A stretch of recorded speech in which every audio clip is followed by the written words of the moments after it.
Hello, in this video I'm gonna show you how you can charge your JBL Charge Essential second generation speaker.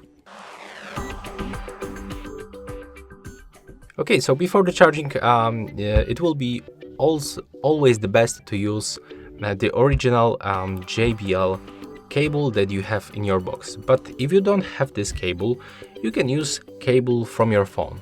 So take a look, that's my cable for my Realme 11 Pro phone. That's the USB-C port, and this default cable, it's from the Basis company.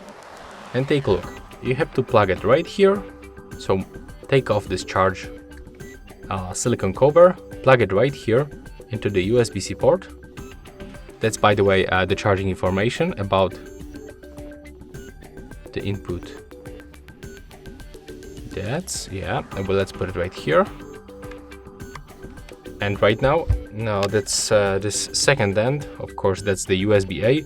You can basically plug it to your PC, to your laptop, or for example to the charging brick. I'm using this, that's X-Godi with this kind of the parameters. That's like basic power adapter. So plug it right here,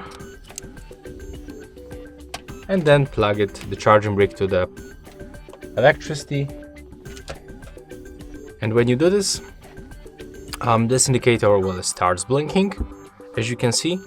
And right now, that's like 1, 2, 3, 4, 5 dots, and each dot is about 20%. So here we have 20, 40, 60, 80, and 100.